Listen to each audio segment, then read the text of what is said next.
आपका पहला सवाल है, निम्न में से कौन सा युग्म सही है? तो आपका राइट आंसर हो जाएगा उपरोक्त सभी।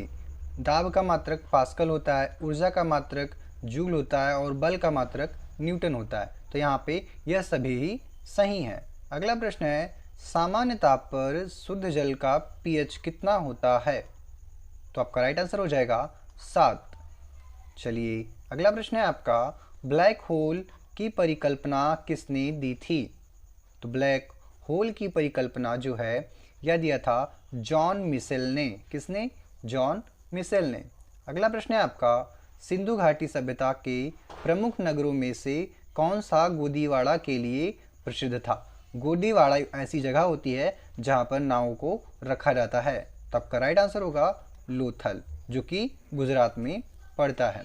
अगला है आपका, भारत के संविधान में नागरिकता का प्रावधान किस भाग में है? तो भारत के संविधान में नागरिकता का प्रावधान भाग 2 में है। अगला प्रश्न होगा आपका, भारतीय संविधान का कौन सा अनुच्छेद राज्यपाल की नियुक्ति से संबंधित है? तो राज्यपाल की नियुक्ति से अनुच्छेद 155 जो है आपका संबंधित होगा। अगला प्रश्न है आपका, भारत में हरित क्रांति का मुख्य संबंध किस फसल से रहा है? तो आपका राइट आंसर हो जाएगा गेहूं से। चलिए अगला प्रश्न है आपका, त्रिपक्षीय व्यापार का अर्थ क्या है? तो त्रिपक्षीय व्यापार का अर्थ होगा 3 देशों के बीच व्यापार। अगला प्रश्न देखिए आपका, जो कि है जनसंख्या घनत्व को किस रूप में व्यक्त किया जाता है? तो जनसंख्या घनत्व को प्रति वर्ग किलोमीटर जनसंख्या में व्यक्त किया जाता है। अगला प्रश्न है आपका, पर्यावरण शब्द सबसे उपयुक्त अर्थ क्या है? तो पर्यावरण शब्द का सबसे उपयुक्त अर्थ होगा जीव और उनके चारों ओर की परिस्थितियां। चलिए आपका अगला प्रश्न होगा, और जो कि है भारत का सबसे बड़ा प्रायद्वीपीय पठार कौन सा है? तो दक्कन का पठार भारत का सबसे बड़ा प्रायद्वीपीय पठार होगा। अगला प्रश्न है आपका, ध्यान दीजिएगा, उत्तर प्रदेश का सबसे बड़ा प्राकृतिक संसाधन समृद्ध क्षेत्र किससे संबंधित माना जाता है?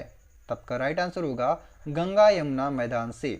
चलिए अगला प्रश्न है आपका, उत्तर प्रदेश की कथक नृत्य परंपरा का प्रमुख केंद्र किससे जुड़ा है? तो कथक का नृत्य परंपरा का प्रमुख केंद्र जो है वो आपका लखनऊ से जुड़ा है। चलिए अगला प्रश्न है आपका, और ध्यान दीजिएगा अगले प्रश्न पे, कुंभ मेले की उत्तर प्रदेश में प्रमुख परंपरागत जगह कौन सी है? तो कुंभ मेले की उत्तर प्रदेश में प्रमुख परंपरागत जो जगह है वो आपका प्रयागराज होगा। Option B is the right answer. चलिए नेक्स्ट क्वेश्चन है आपका, मेजर ध्यानचंद पुरस्कार किस क्षेत्र से संबंधित है? तो मेजर ध्यानचंद पुरस्कार जो है आपका यह खेल से संबंधित है। ऑप्शन बी आपका बिल्कुल राइट आंसर होगा। चलिए अगला प्रश्न है आपका, उत्तर प्रदेश में जिला स्तर पर पुलिस प्रशासन का प्रमुख कौन होता है? तो साथियों, उत्तर प्रदेश में जिला स्तर पर पुलिस प्रशासन का जो प्रमुख है वह वरिष्ठ पुलिस अधीक्षक या पुलिस अधीक्षक होता है।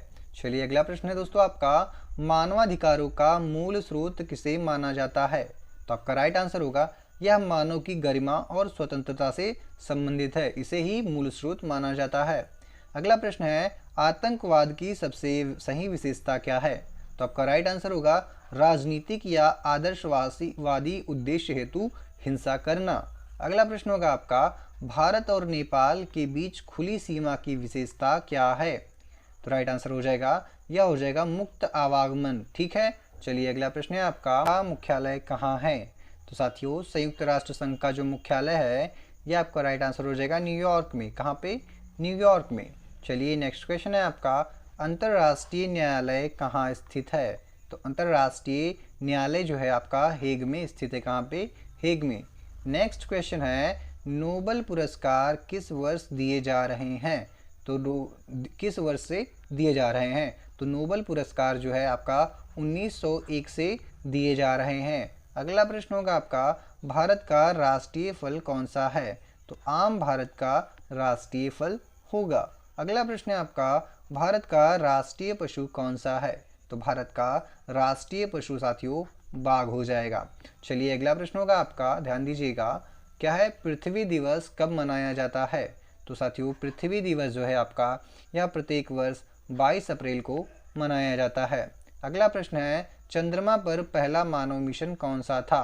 तो चंद्रमा पर पहला मानव मिशन जो था वह था अपोलो 11, क्या था? अपोलो 11। चलिए अगला प्रश्न है, डार्विन किस खोज या सिद्धांत से जुड़े हुए हैं? तो डार्विन जो है साथियों आपका किससे जुड़े हुए हैं? तो बिल्कुल राइट आंसर होगा, डार्विन ने जो है विकासवाद का सिद्धांत दिया है और इससे जुड़े हुए हैं। ठीक है, अगला प्रश्न होगा आपका, रामचरितमानस के रचयिता कौन है? तो रामचरितमानस के जो रचयिता है साथियों वो होंगे आपके तुलसीदास। कौन?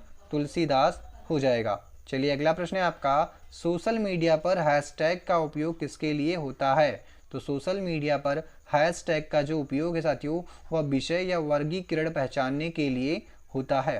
अगला प्रश्न होगा आपका, उत्तर प्रदेश की मुख्यमंत्री कन्या सुमंगला योजना मुख्यतः किससे संबंधित है? तो यह मुख्यतः बालिकाओं के कल्याण से संबंधित है। अगला प्रश्न होगा आपका, महिला सशक्तिकरण का सबसे उपयुक्त संकेतक कौन सा है? तो साथियों महिला सशक्तिकरण का सबसे उपयुक्त संकेतक होगा शिक्षा, स्वास्थ्य और निर्णय क्षमता। चलिए अगला प्रश्न होगा आपका, ध्यान दीजिएगा, आत्मनिर्भरता का अर्थ क्या है? तो साथियों आत्मनिर्भरता का अर्थ होता है अपनी आवश्यकताओं की पूर्ति हेतु स्वावलंबन, यानी कि दूसरों पर निर्भर न रहना अपनी आवश्यकताओं हेतु। अगला है आपका, ज्वार भाटा की घटना किसके कारण होती है? तो ज्वार भाटा की जो घटना है यह चंद्रमा और सूर्य के गुरुत्वाकर्षण के कारण होती है। अगला प्रश्न है, मृग तृष्णा किस प्राकृतिक घटना से संबंधित है? तो मृग तृष्णा जो है यह आपका प्रकाश का क्या होगा? प्रकाश के अपवर्तन से संबंधित है। तो ऑप्शन ए यहाँ पे राइट आंसर होगा। चलिए अगला प्रश्न है, अंतर्राष्ट्रीय मुद्रा कोष IMF का उद्देश्य क्या है? तो साथियों अंतर्राष्ट्रीय मुद्रा कोष IMF का जो उद्देश्य है वह यह है मौद्रिक स्थिरता और वित्तीय सहयोग पहुंचाना। ठीक है, चलिए अगला प्रश्न है आपका, विश्व बैंक का मुख्य उद्देश्य क्या है? तो विश्व बैंक का मुख्य उद्देश्य जो है साथियों वह होगा आपका विकास परियोजनाओं के लिए वित्त सहायता देना। ठीक है, अगला प्रश्न होगा आपका, टोक्यो किस देश की राजधानी है? तो साथियों जो टोक्यो है यह आपका जापान की राजधानी है। कहाँ की? जापान की है। चलिए अगला प्रश्न है, रुपया किस देश की मुद्रा है? ठीक है, तो यह नेपाल की भी है, श्रीलंका के भी है और भारत की भी, यानी कि उपरोक्त सभी। चलिए अगला प्रश्न होगा आपका, विश्व स्वास्थ्य दिवस कब मनाया जाता है? तो विश्व स्वास्थ्य दिवस जो है यह आपका प्रत्येक वर्ष 7 अप्रैल को मनाया जाता है। चलिए अगला प्रश्न है आपका, ओजोन परत मुख्यतः किससे रक्षा करती है? तो ओजोन परत जो है मुख्यतः पराबैंगनी किरणों से रक्षा करती है। अगला प्रश्न है आपका, भारत का संविधान कब लागू हुआ? तो भारत का संविधान आपका 26 जनवरी 1950 को लागू हुआ था। अगला प्रश्न होगा आपका, संविधान सभा के अस्थायी अध्यक्ष कौन थे? तो संविधान सभा के जो अस्थायी अध्यक्ष थे वह थे आपके कौन? डॉक्टर राजेंद्र प्रसाद। चलिए अगला प्रश्न है आपका, मौलिक अधिकारों का उल्लेख संविधान के किस भाग में है? तो मौलिक अधिकारों का उल्लेख जो है वह संविधान के भाग 3 में है। मौलिक अधिकार भाग 3 में दिए गए हैं। अगला प्रश्न होगा आपका, नीति निदेशक तत्व का सिद्धांत किस देश के संविधान से प्रेरित है? तो साथियों नीति निदेशक सिद्धांत जो है यह आपका कहाँ से प्रेरित है? तो यह आपका आयरलैंड से प्रेरित है। चलिए अगला प्रश्न है आपका, भारत में संघीय व्यवस्था किस विशेषता के साथ है? तो भारत में संघीय व्यवस्था जो है वह केंद्र एवं राज्यों में शक्तियों के विभाजन के साथ स्थापित है। अगला प्रश्न होगा आपका, पर्यावरणीय प्रदूषण का सबसे प्रमुख कारण क्या माना जाता है? तो पर्यावरणीय प्रदूषण का जो सबसे प्रमुख कारण है साथियों वह क्या है? मानवीय गतिविधियों को माना जाता है। ठीक है, चलिए अगला प्रश्न होगा आपका कि ग्रीन हाउस प्रभाव किससे संबंधित है? तो साथियों ग्रीन हाउस प्रभाव जो है यह पृथ्वी के तापमान में वृद्धि से है। किसमें? पृथ्वी के तापमान में वृद्धि से है।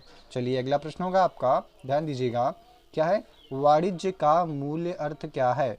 तो वाणिज्य का मूल्य अर्थ क्या होगा साथियों? मूल अर्थ यह होगा वस्तुओं एवं सेवाओं का विनिमय। ठीक है, आदान प्रदान। अगला प्रश्न होगा आपका, व्यापार संतुलन में किसका अंतर शामिल होता है? तो व्यापार संतुलन में जो है आपका निर्यात और आयात का जो अंतर वह शामिल होता है। चलिए अगला प्रश्न है आपका, भारत में कृषि जनगणना मुख्यतः किससे संबंधित है?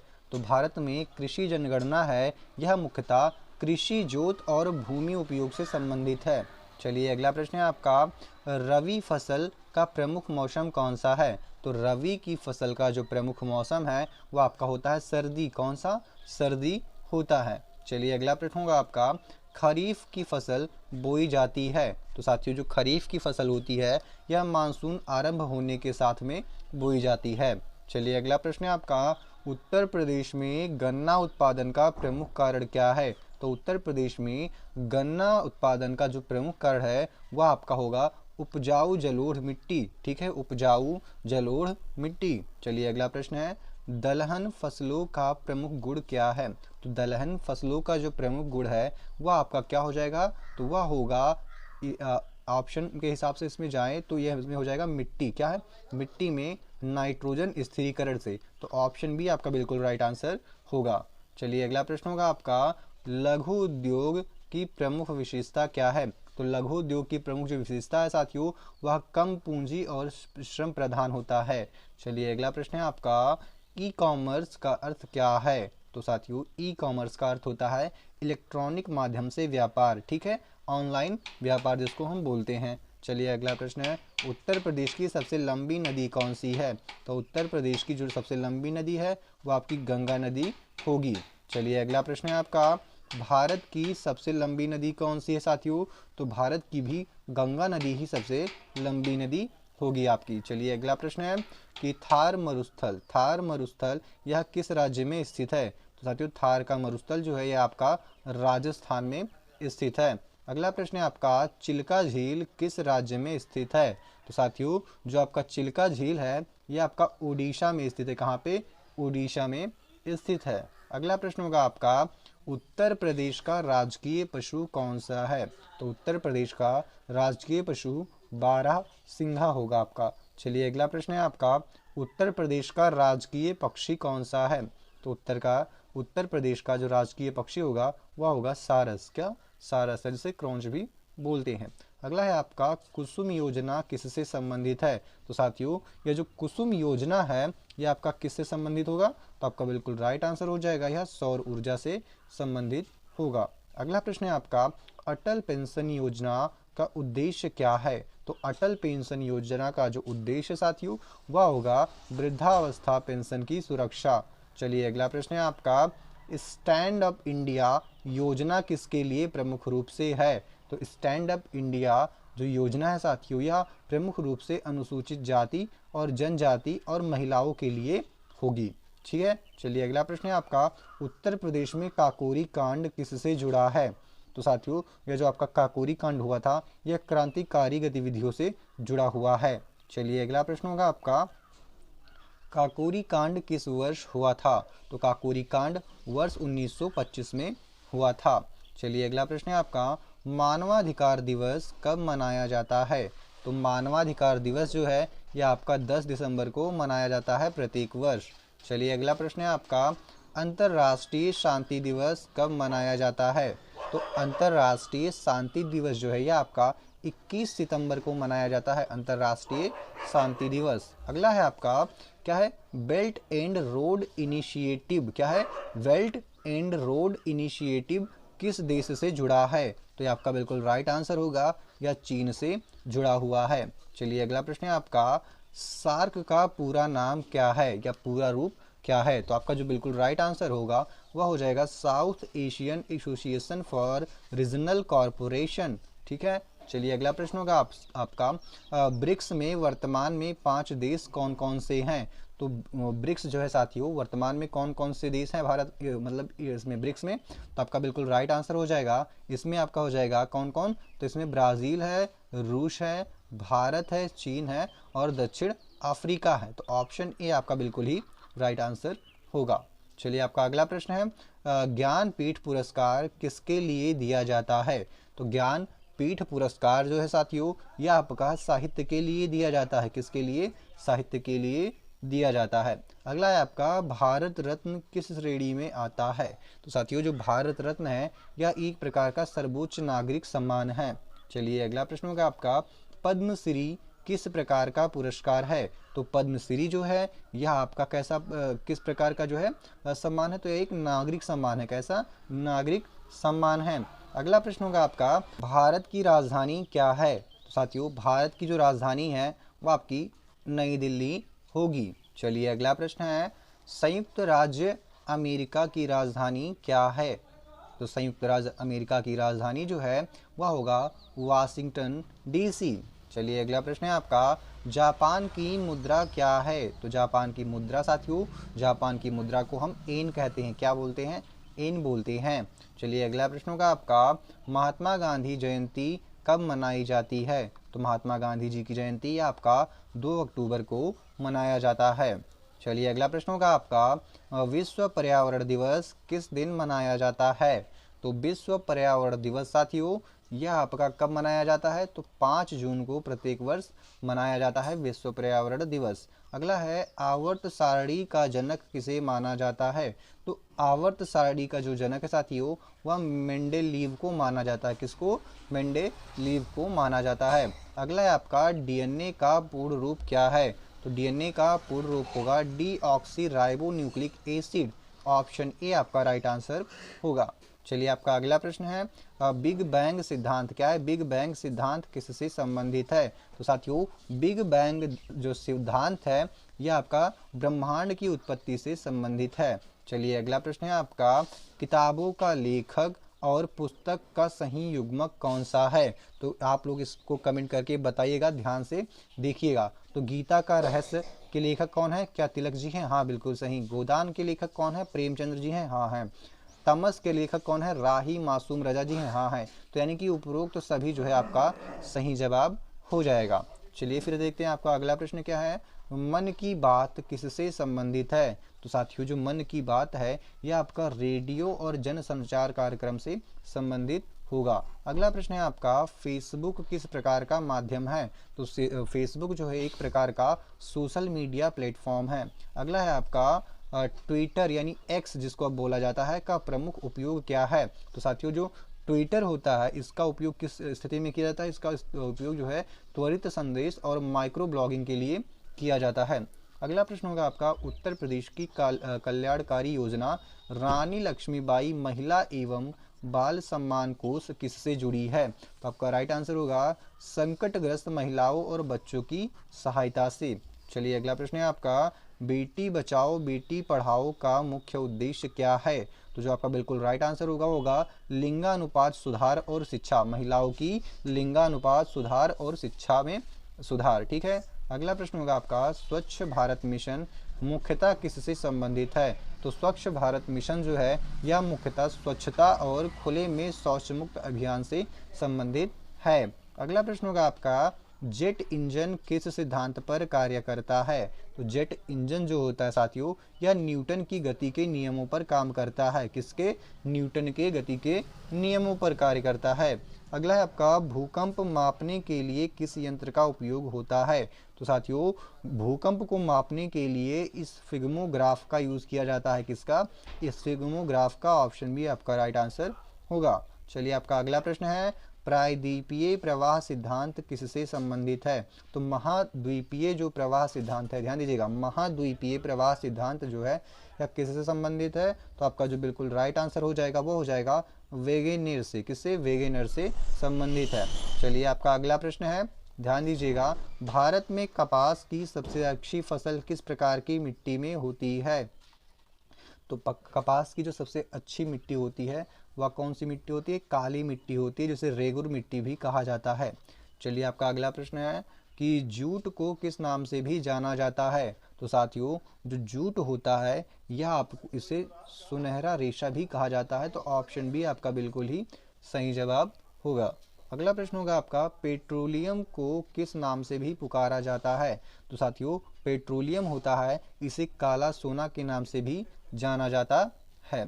चलिए अगला प्रश्न होगा आपका, भारत का कौन सा पड़ोसी देश दलाई लामा से ऐतिहासिक रूप से जुड़ा हुआ है? तो दलाई लामा जो है साथियों कौन जुड़ा हुआ है? नेपाल, तिब्बत, चीन, म्यांमार या भूटान? तो आपका राइट आंसर हो गया चीन या तिब्बत। ठीक है, ये दोनों ही जुड़े हुए हैं। तो ऑप्शन बी आपका बिल्कुल ही राइट आंसर होगा। चलिए आपका अगला प्रश्न होगा, तो लद्दाख भारत के किस प्रदेश या केंद्र शासित क्षेत्र में शामिल है? तो आपका राइट आंसर हो जाएगा यह लद्दाख में ही है। आप सभी लगा सोच रहे हो यहाँ जम्मू कश्मीर होगा, बट नहीं साथियों, यह 2019 से पहले जम्मू कश्मीर में आता था, लेकिन उसे जो है अब हटा दिया गया है जम्मू कश्मीर से, इसे एक स्वतंत्र क्या कर दिया गया है, केंद्र शासित प्रदेश बना दिया गया है अलग से। ठीक है, तो आपका जो बिल्कुल राइट आंसर होगा बी यानी लद्दाख। ठीक है, आपको कंफ्यूज नहीं होना है, इसमें बच्चे 100% कंफ्यूज होते हैं और यह प्रश्न आ भी सकता है क्योंकि ये करंट के मामलों से ज़्यादा संबंधित रहा है। अगला है आपका, उत्तर प्रदेश में शिक्षा और संस्कृति की दृष्टि से जो सारनाथ है यह किससे प्रसिद्ध है या किसके लिए प्रसिद्ध है? तो जो सारनाथ है साथियों, यह आपका बौद्ध धर्म के लिए प्रसिद्ध है। किसके लिए? बौद्ध धर्म के लिए प्रसिद्ध होगा। चलिए आपका अगला प्रश्न है साथियों, ध्यान दीजिएगा।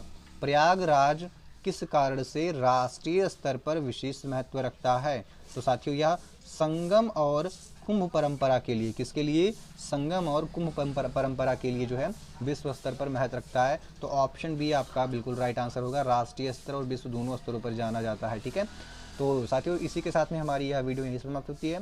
मिलते हैं नेक्स्ट वीडियो में, तब तक के लिए जय हिंद साथियों। और हाँ, आपने 100 में से कितने क्वेश्चंस राइट किए हैं आप लोग का आंसर को अपने कमेंट करके बताइए। ठीक है, तो मिलते हैं नेक्स्ट वीडियो में, तब तक के लिए जय हिंद दोस्तों। पढ़ते रहिए, आगे बढ़ते रहिए।